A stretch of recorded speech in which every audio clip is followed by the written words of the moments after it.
이 땅에 태어난 사람들은 반드시 한 번은 죽습니다.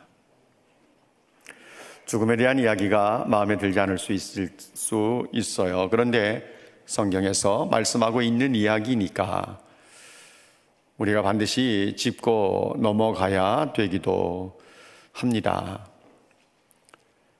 로마서 3장 23절 말씀에 모든 사람이 죄를 범하였음에 하나님의 영광에 이르지 못한다, 이렇게 말씀하고 있습니다. 모든 사람이 죄를 범했다. 로마서 6장 23절 말씀에 죄의 삭은 사망이다.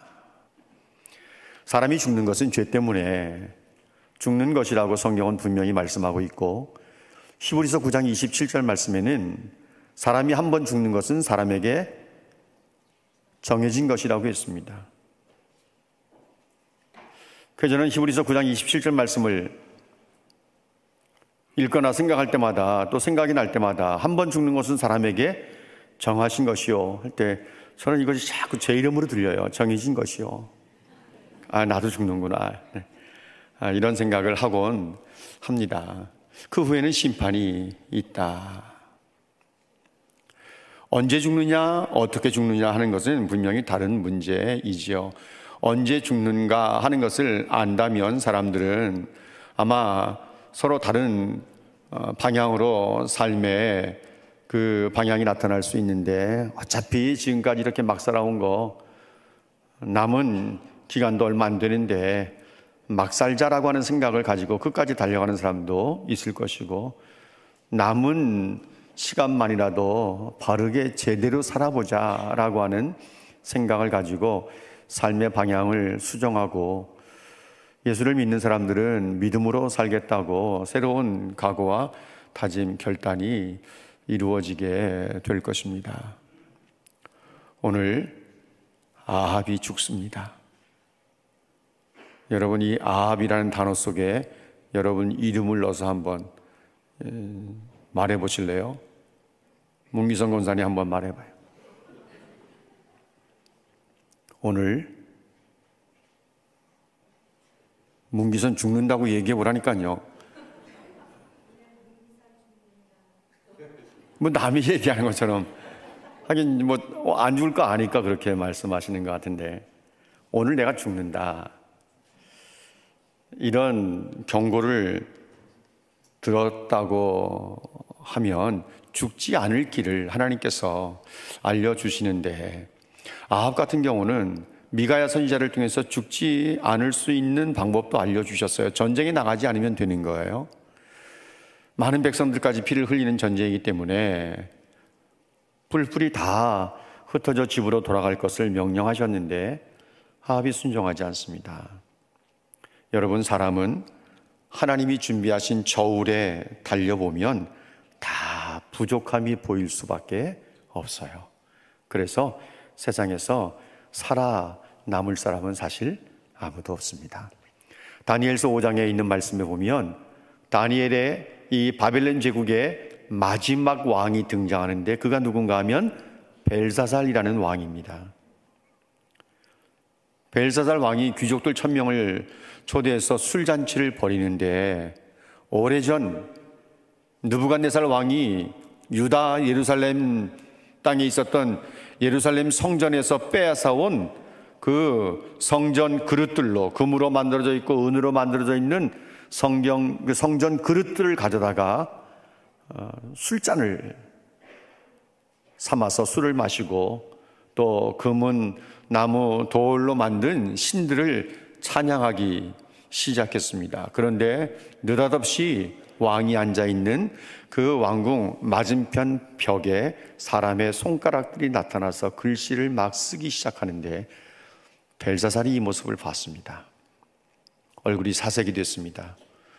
무릎은 떨려서 무릎이 서로 부딪히기 시작하고, 어쩔 줄을 몰라서 술객들과 지혜자들을 다 불러서 이 글씨를 읽고 해석하라고 말하는데, 아무도 읽는 사람도 없었고 해석할 수 있는 사람도 없었습니다. 그때 태후가 와서 다니엘을 추천하게 되고, 다니엘이 왕의 부름을 받고 와서 그 글을 읽는데 메네메네 데겔 우바르신이라고 읽고 뜻을 이렇게 해석합니다. 하나님이 왕을 저울에 달아보니 부족함이 보여서 왕의 시대가 끝났다 하는 뜻입니다. 그래서 하나님께서 이 바벨론 제국을 메대와 바사에 넘기셨습니다. 벨사살 왕이 그날 밤에 메대 바사국에 의해서 죽임을 당하고 바벨론 제국은 주전 539년에 끝나고 페르시아라고 하는 메대 바사 나라가 등장하고 나중에는 그 나라가 페르시아라고 하는 나라로 전 세계를 통치하게 되는 것이죠. 한 사람의 생명이 자기 생각대로 오래 갈 것 같아도 절대 그렇지 않습니다. 벨사살은 그날 밤이 자기 인생의 마지막 날이 될 줄이야 어찌 알았겠습니까? 우리가 2주간에 걸쳐서 말씀을 나눈 것처럼 아람이라고 하는 나라, 지금의 시리아라고 하는 나라와 이스라엘 사이에 두 번의 큰 전쟁이 있었고 그 전쟁에서 이스라엘이 하나님의 도우심으로 승리를 합니다. 그때 시리아의 왕 베나닷은 이전에 빼앗았던 이스라엘 땅을 돌려주기로 약조하고 목숨을 건지게 됩니다. 그로부터 3년이 지났는데도 이 아람 왕은 이스라엘 왕에게 그 땅을 돌려줄 생각을 하지 않습니다. 베나닷이 약속을 어긴 것이죠. 위기를 넘기기 위해서 거짓말을 해서라도 위기만 넘길 생각이었지 사실 빼앗은 땅을 다시 돌려줄 생각은 전혀 하지 않았던 것입니다. 아합 왕이 화가 났습니다. 다른 것은 몰라도 길르앗 땅 라못이라고 하는 곳은 반드시 빼앗아 와야 되겠다.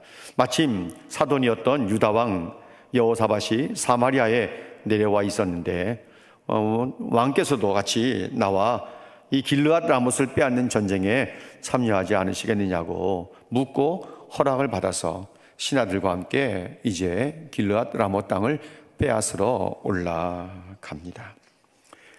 여러분 성경의 내용들을 좀 보시면 이제 우리가 알고 있는 것처럼 여호사밧이 아합 왕에게 여호와의 말씀을 한번 물어보십시다. 그럴 때 아합은 아세라 선지자 400명을 불러서 내가 길르앗 라못으로 올라가랴 말랴 라고 물었을 때 이 거짓 선지자 아세라 선지자들은 약속이나 한 듯이 뭐라고 이야기하는가 하면 올라가십시오. 주께서 그 성읍을 왕에게 넘기셨습니다. 근데 여호사밧 왕이 생각할 때는 아무래도 미심쩍인 거예요. 이들 외에 우리가 물어볼 만한 여호와의 선지자가 여기 있지 않습니까? 아합은 미가야라고 하는 사람이 있는데 미가야는 한 번도 나에게 좋은 일을 예언하지 않습니다. 흉한 일만 예언하기 때문에 내가 그를 미워합니다. 그러니까 여호사밧이 그런 말씀하지 마시라고 그래서 미가야를 불러 왔고 미가야에게 묻습니다. 우리가 길르앗 라못으로 올라가 싸우랴 말랴. 올라가십시오. 승리할 것입니다. 이렇게 미가야가 한마디 툭 던지는데 아합이 볼 땐 영 진실성이 없는 것처럼 보이는 거예요. 내가 몇 번이나 너를 맹세하게 해야 진실한 말을 하겠느냐고 다그쳤고 미가야는 왕께서 진실한 말을 듣기를 원한다면 여호와의 말씀을 들으십시오. 왕은 이 전쟁터에서 죽습니다. 하나님께서 누가 아합을 길르앗 라못으로 올라가게 해서 죽게 하겠느냐? 그러니까 한 천사가 내가 하겠습니다. 어떻게 할 건데? 내가 선지자들의 입에 거짓말을 하도록 하겠습니다. 아합이 그 말을 듣고 전쟁터에 나가게 하겠습니다. 그러니까 하나님께서 그렇게 해라. 허락이 떨어졌고 결국은 이제 전쟁에 올라가게 되는 거죠. 이 이야기를 듣고 아합이 얼마나 불쾌했는지 보십시오. 응? 저 사람은 내게 한 번도 좋은 일은 예언하지 않습니다. 그러면서 미가야를 감옥에 가두라고 했습니다. 옥에 가두어라. 고생의 떡과 고생의 물을 주도록 해라. 그러니까 미가야가 죽지 않을 만큼만 떡과 물을 제공하도록 해라. 이 말을 듣고 미가야가 신하들에 의해서 끌려가면서 뭐라고 이야기하는가 하면 여호와께서 왕을 살려주시려고 했다면 나에게 그런 말씀을 하시지 않도록 했을 것입니다. 이렇게 말합니다. 이 말을 우리가 이해하기 쉽게 의역한다면 이런 얘기예요. 왕께서 이 전쟁에서 살아 돌아온다면 내 손에 장을 지시겠습니다. 이런 얘기예요. 왕이 살아 돌아올 것 같으면 하나님께서 말씀하지 않으셨을 거라고. 그리고 오늘 29절에 보면 이스라엘 왕 아합과 유다 왕 여호사밧은 길르앗 라못으로 올라갑니다. 그런데 여러분 보세요. 유다의 여호사밧 왕 이름이 나와요. 이스라엘 아합 왕, 아합의 이름은 언급되지 않아요. 여러분, 이것도 의미가 있는 거예요. 이스라엘의 왕과 유다의 왕 여호사밧이 길르앗 라못으로 올라갔다라고 했을 때 여호사밧의 이름은 기록되어 있는데 왜 아합의 이름은 등장하지 않을까? 30절 말씀 보실래요? 30절 말씀에도 보면 이스라엘의 왕이 여호사밧에게 이렇게 말합니다. 그리고 둘째 줄에도 보면 이스라엘의 왕이 변장하고 전쟁터로 들어갔다 이렇게 말합니다. 아합의 이름을 한 번도 언급하지 않고 있는 거예요. 아합은 이미 미가야 선지자가 전해주는 하나님의 말씀을 어기고 말씀을 듣지 않고 나갔기 때문에 이미 아합은 존재하지 않는 왕처럼 열왕기서 기자가 취급을 하고 있는 거예요. 하나님의 보호에서 이미 벗어난 운명이다. 이 전쟁에서 죽을 수밖에 없는 사람으로 아합이라는 이름 자체를 쓰질 않습니다. 그러면서 뭐라 그래요? 아합은 시리아의 표적이 되지 않기 위해서 자기는 변장하고 들어갈 테니까 사돈에게 뭐라고 말해요? 왕은 왕복을 입고 전쟁터에 나가십시오. 여러분, 아합이 제정신이에요? 정신 외출한 사람이에요? 정신 외출한 사람이지. 아니, 제정신이 아닌 거죠. 어떻게 사돈에게는 왕복을 입고 전쟁터에 나가라고 하고 자기는 일반 병사의 복장을 하고 전쟁터에 간단 말입니까? 말이 되지 않는 행위를 지금 하고 있는 거예요. 어떻게든지 시리아 군대 병사들의 눈을 속여서 자기 안전을 꾀하겠다고 하는 생각을 하고 있는 것입니다. 그런데 31절 말씀 보세요. 31절 말씀에 보면 아람의 왕 베나닷도 이름이 언급 안 돼요. 이스라엘 왕 아합도 이름이 또 언급이 안 돼요. 첫째 줄에 아람 왕 베나닷이 이렇게 나와야 되는데 베나닷 이름 언급 안 되고 있어요. 둘째 줄 이스라엘 왕 아합이라고 언급이 되어 있어야 되는데 언급되지 않고 있어요. 왜냐하면 열왕기서 기자가 볼 때는 이방 왕 시리아 왕인 베나닷이나 이스라엘 왕인 아합이나 똑같이 아합을 이방인의 왕처럼 취급하고 있는 거예요. 이미 아합의 인생은 끝났다고 보는 거죠. 여러분, 이 내용을, 이 31절의 내용을 보시면 병거의 지휘관 32명에게 아람 왕 베나닷이 뭐라고 명령하는가 하면 너희들은 작은 자나 큰 자와 싸우지 말고 이스라엘 왕과만 싸워라 이렇게 말합니다. 이 전쟁은 나라와 나라의 전쟁인 것처럼 생각이 되고 왕과 왕과의 전쟁인 것처럼 생각이 되지만 실제로는 아합을 죽이기 위한 전쟁이에요. 하나님께서 시리아 군대를 동원해서 아합을 죽이는 전쟁이에요. 아합은 적군의 집중 포화로부터 모면해 보겠다고 변장을 하고 전쟁터에 들어가는데 32절 말씀에 34절에 뭐라고 말합니까? 아람의 한 병사가 무심코 화살을 당깁니다. 화살을 당겨서 화살이 날아가는데 아합의 갑옷 솔기를 뚫고 복부에 꽂힌 거예요. 솔기는 뭔가 하면 천과 천을 맞대서 있는 그 실을 솔기라고 말합니다. 가죽과 가죽옷을 맞대서, 통으로 가죽옷을 입는다는 것이 쉽지 않잖아요. 그래서 가죽과 가죽옷을 맞대서 꿰매게 됩니다. 꿰매는 이 줄 혹은 실, 이 부분을 솔기라고 말하는데 아람의 병사가 무심코 날린 화살 한 방이 이 솔기 사이를 뚫고 복부에 적중한 거예요. 여러분, 갑옷과 갑옷을 연결하는 줄은요, 아주 촘촘히 연결이 됩니다. 화살 하나 들어갈 정도가 될까 말까 그런 거예요. 그런데 연결한 부분을 뚫고 들어간 거예요. 중상을 입죠. 그런데 34절 말씀에 보면 내가 전쟁터에서 나가게 하라. 아합은 전쟁터에서 빨리 빠져나가서 화살도 뽑고 치료도 해야 되지 않습니까? 그런데 나가지를 못해요. 왜냐하면 전쟁이 너무 맹렬하게 진행이 되는 거예요. 그래서 중상을 입고 바로 죽은 것이 아니라 저녁 때까지 아람 병사들을 막다가 너무 많은 피를 흘려서 결국은 죽고 맙니다. 여러분 보세요. 아합은 살기를 원했습니까? 죽기를 원했습니까? 살기를 원했습니다. 그래서 변장하고 왕복은 사돈에게, 유다 왕 여호사밧에게 입게 하고 자기는 일반 병사의 복장을 하고 전쟁에 참여하고, 그렇지만 일반 병사가 감히 입을 수 없는 갑옷을 입고 있었는데 그 솔기를 적군이 쏜 화살에 맞아 중상을 입게 된 것입니다. 인간적인 방법으로는 정말 미가야 선지자의 말을 불신하고 있었지만 그것이 뇌리에 왜 안 남았겠습니까? 불안했겠죠, 자신도. 그래서 변장하고 들어가는 거예요. 살겠다고. 그런데 하나님이 허락하지 않으시니까 하나님의 심판을 피할 수가 없는 거예요. 그 화살이 솔기를 뚫고 들어올 줄이야 누가 알았겠습니까? 여러분 32절 말씀 보실래요? 32절 32명의 이 병거의 지휘관들, 32명 전체인지 일부인지는 모르지만 병거의 지휘관들이 여호사밧을 보고 틀림없이 이스라엘 왕이라고 생각했습니다. 왜냐하면 왕복을 입고 있었으니까. 그래서 여호사밧을 둘러쌉니다. 죽이려고 덤벼드는 거죠. 그 순간에 여호사밧이 소리를 지릅니다. 35절 말씀 보실래요? 35절 말씀에 33절 말씀에 뭐라고 말씀했는지. 33절 말씀에 병거의 지휘관들이 여호사밧이 소리 지르는 것을 보고 살펴보니까 이스라엘의 왕이 아닌 거예요. 그래서 여호사밧 쫓기를 그치고 돌아섭니다.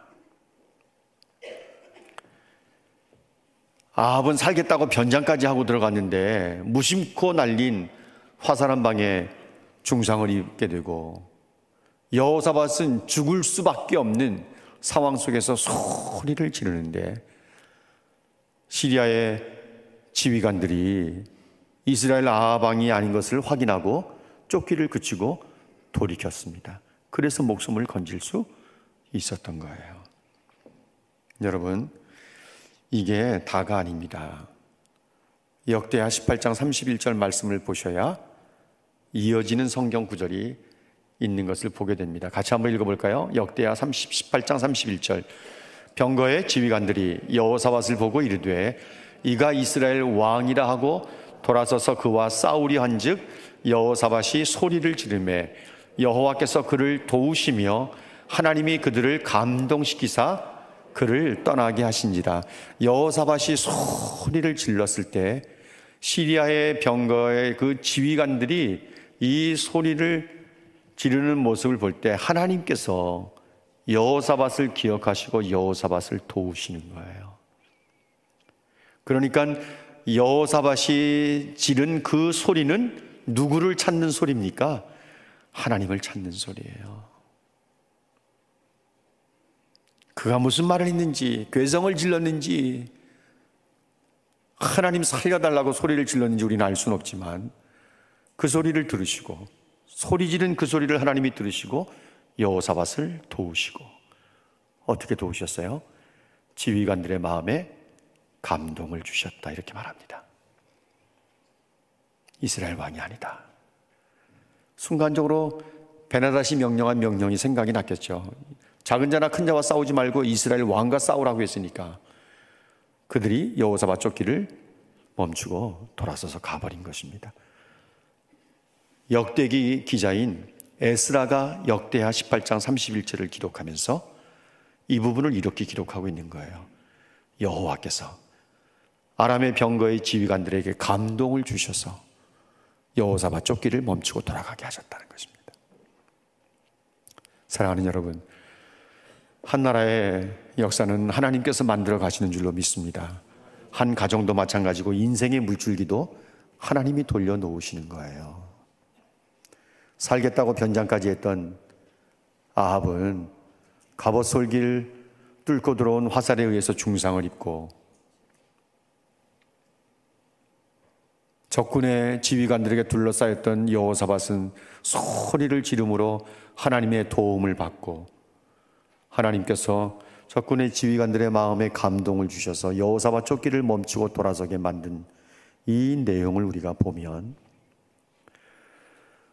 우리가 가정을 살리거나 자녀들을 살리기 위해서 부모된 성도들이 하나님의 말씀을 따라 살고 하나님의 말씀에 순종하는 것이 얼마나 귀한 것인가 하는 것을 보여줄 수 있어야 합니다. 그리고 성도들은 평안할 때 기도하는 것입니다. 위기를 만나고 어려움 당할 때 당연히 기도하죠. 그런데 기도는 평안할 때 하는 겁니다.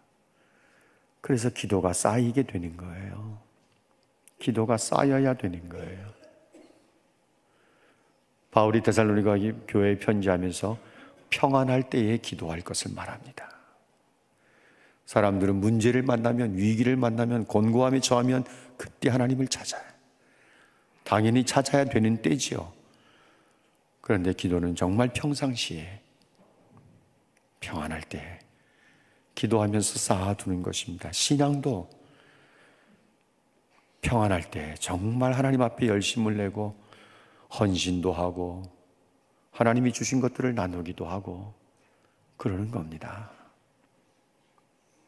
그것을 자녀들이 다 보고 배우는 거고, 자녀들의 살 길을 부모들이 만들어 주시는 겁니다. 하나님이 구원고자 하면 어떤 상황에서도 구원을 받을 수 있지만, 하나님이 죽이고자 하시면 아무리 머리를 쓰고 나름대로 많은 지혜를 모은다 하더라도 하나님의 손길을 피할 수가 없는 것입니다. 결국은 말씀대로 되어진다는 사실을 성도들은 분명히 믿고 알아야 돼요. 여러분, 35절 말씀에 아합은 치명적인 부상으로 그곳에서 벗어나기를 원했지만 35절 말씀에 뭐라고 말합니까? 전쟁이 너무 극렬한 거예요. 너무 맹렬하기 때문에 병거에 올라와 있는 아합은 그 자리를 벗어날 수가 없었어요. 그 전쟁터를 벗어날 수가 없었어요. 그래서 종일토록 아람 사람들을 막다가 저녁 때 되니까 너무 많은 피를 흘려서 결국은 몸을 지탱하지 못하고 쓰러져 죽습니다. 하나님의 말씀을 두려워하고 미가야 선지자가 주셨던 하나님의 말씀을, 당신은 전쟁에 올라가면 죽습니다, 말을 들었더라면 또 한 번의 기회를 얻을 수 있었을 텐데, 하나님의 말씀을 무시하는 것 교만이에요. 하나님의 말씀대로 살지 않는 것도 교만이에요. 교만은 패망의 선봉이에요. 거만한 마음은 넘어짐의 앞잡이라고 했고요. 사람이 아무리 많은 계획을 세운다 하더라도 사람의 계획이 이루어지는 것이 아니라 하나님의 뜻이 이루어지는 거잖아요. 37절 말씀 보세요. 왕이 이미 죽음에 사람들이 그 시신을 메고 사마리아로 와서 장사를 지냅니다. 미가야 선지자가 감옥으로 끌려가면서 뭐라고 말했습니까? 왕이 참으로 평안히 돌아오시게 된다면 하나님께서 내게 이런 말씀하지 않으셨을 겁니다, 이렇게 말했거든요. 그 전에 아합이 미가야 선지자에게 뭐라고 말했는데요? 내가 평안히 돌아올 때까지 고생의 떡과 고생의 물을 먹게 하라고 했거든요. 아합은 자기가 이 전쟁터에서 평안히 돌아올 것이라고 기대했어요. 그런데 미가야가 마지막 던지는 말은, 왕께서 평안히 돌아오실 것 같으면 하나님께서 이렇게 말씀하지 않으셨을 겁니다. 왕이 살아 돌아온다면 내 손에 장을 지지지요. 결국은 그 말대로 되는 거예요. 그 말대로 되는 거예요. 38절 말씀에 보면 그 병거를 사마리아 모세에서 씻음에 그의 개들이 그의 피를 핥았는데 무엇과 같이 되었다고요? 여호와께서 하신 말씀과 같이 되었다. 누가 했던 말씀인데요? 엘리야가 아합을 만나서 또 죽이고 빼앗았느냐? 그러면서 개들이 나봇의 피를 핥은 곳에서 개들이 네 피를 핥을 것이라고 말했거든요. 그 말씀 그대로 된 거예요. 38절 말씀에 개들이 나봇의 피를 핥은 거예요. 여호와께서 하신 말씀같이 되었더라. 베나닷의 목숨이 3년 전에 끝났어야 되는데 아합이 하나님의 뜻과 어긋나게 자기 생각대로 베나닷을 살려주었을 때 뭐라고 하나님의 사람이 말합니까? 아합의 목숨이 베나닷의 목숨을 대신할 거라 그랬어요. 전쟁에서 베나닷은 사는데 아합은 죽어요. 결국은 하나님의 말씀대로 되는 거예요. 여러분, 이 모든 것들이 하나님의 말씀대로 되는 거예요. 그러니까 아합의 생애의 결론은 뭔가 하면 여호와께서 하신 말씀과 같이 되었더라 이거예요. 그런데 이 말씀에서 우리가 한 가지 놓치지 말아야 되는 건 뭔가 하면 물론 하나님께서 하신 말씀처럼 다 이루어지는 거예요. 그런데 그렇게 될 때까지 하나님께서는 아합을 계속해서 기다리셨다는 거예요. 엘리야를 통해서 3년 반 기근이 있을 것을 말씀하시고 기근이 끝날 때쯤 돼서 정말 갈멜산에서 능력되기를 벌이는 모습을 보여주면서 누가 하나님이신 것을 보여주고 엘리야가 하나님 앞에 무릎 꿇고 기도하면서 잠시 후에 작은 구름이 큰 비를 불러온 것을 아합이 경험하게 만들어주고 나봇의 포도원을 나봇을 죽이고 빼앗았을 때 죽이고 빼앗았느냐고 말하면서 개들이 나봇의 피를 핥은 곳에서 네 피를 핥을 것이라고 하는 경고도 또 한 번 말씀해 주시고 미가야를 통해서 길르앗 라못으로 올라가지 말라고 올라가면 전쟁터에서 당신이 죽는다고 말하는데도 계속 경고의 말씀을 주시는 거예요. 왜요? 그냥 죽이시면 되지. 보란듯이 죽이시면 되지. 여호와의 말씀과 같이 된 것이지만 하나님은 계속해서 아합에게 기회를 주시는 거예요. 돌아오기를. 왜? 하나님은 한 사람의 악인이라도 회개하고 돌아오기를 기다리시면서 지금도 주님의 재림을 자꾸 늦춰놓으시는 거지, 하나님이 그 일을 하실 능력이 없어서 늦춰놓으시는 것이 아니거든요. 베드로후서 3장에 분명히 말씀하고 있지 않습니까? 악인들이 회개하고 돌아오기를 하나님이 기다리시기 때문에 지금도 주님의 재림을 늦추고 계시는 거예요. 그런데 아합이 끝까지 불순종하는 거예요. 끝까지 불순종하는 거예요. 결국은 하나님께서 하신 말씀처럼 된 것이죠. 전능하신 하나님 앞에서 인간의 지혜라는 것은 정말 보잘것없습니다. 잠언 19장에 있는 말씀을 한번 보실래요? 잠언 19장 21절 말씀에 사람의 마음에는 많은 계획이 있어도 하나님의 뜻만이 온전하게 설 수 있는 거예요. 사람의 계획은 계획이 있다 해도 설 수 있는 것이 아닙니다. 하나님이 허락해야 되는 거예요. 잠언 21장 말씀 보실래요? 지혜로도 명철로도 모략으로도 여호와를 당할 수 있는 사람이 없어요. 아무리 아합이 잔꾀를 부리고 변장하고 전쟁터에 나간다 하더라도 하나님께서 죽이기로 하신 이상 그것을 피할 길은 없는 거죠. 39절 말씀에 보면 아합이 건축한 상하궁이라는 표현이 나옵니다. 그 많은 성읍들 건축한 상하궁. 죽음 앞에서 상하궁이 무슨 필요가 있습니까? 죽음 앞에서 나봇의 포도원이 아무리 좋다 한들 무슨 소용이 있겠습니까? 사랑하는 여러분, 하나님의 말씀을 들어보세요. 네가 네 하나님 여호와의 말씀을 삼가 듣고 내가 오늘 네게 명령하는 그의 모든 명령을 지켜 행하면 네 하나님 여호와께서 너를 세계 모든 민족 위에 뛰어나게 하실 것이다. 네가 네 하나님 여호와의 말씀을 청종하면 이 모든 복이 네게 임하며 네게 이르리니 네가 성읍에서도 복을 받고 들에서도 복을 받을 것이며 네 몸의 자녀와 토지, 네 토지의 소산과 내 짐승의 새끼와 소와 양의 새끼가 복을 받을 것이며 네 광주리와 떡반죽 그릇이 복을 받을 것이며 네가 들어와도 복을 받고 나가도 복을 받을 것이니라. 이것이 신명기 28장 1절로 6절까지에 있는 말씀이에요. 사랑하는 여러분, 저는 우리 교회를 출입하는 모든 성도들이 살아있는 것 자체가, 존재하는 것 자체가 하나님의 영광이 되고, 심지어 오늘 말씀의 제목처럼 죽음이 하나님께 영광 되도록 하는 삶을 사는 성도들이 될 수 있기를 바랍니다. 여러분, 사람처럼 어리석고 연약한 사람 없습니다. 모든 것 다 할 수 있는 것 같은 생각이 든다 하더라도 하나님이 허락하셔야 되는 것이죠. 철저하게 하나님을 신뢰하고 하나님을 순종하면서 나가십시오. 우리 인생은 죽음을 향해서 지금 가고 있는 것입니다. 죽음을 향해서 달려가고 있는 것입니다. 내가 서 있는 것이 하나님이 부르신 곳인 줄 알고 그곳에서 하나님을 예배하고 어떤 상황이 되었든 하나님을 예배하면서, 거듭 말씀드리지만 내가 살아있다는 것 자체가, 내가 존재한다는 것 자체가, 내가 집안에 있든 회사에 있든 내가 머무는 그곳 자체가 하나님을 영광되게 하는 삶이 되도록 여러분들에게 주어진 삶을 만들어가고 그런 삶을 살아내는 하나님의 백성들이 되시기를 주님의 이름으로 축복합니다.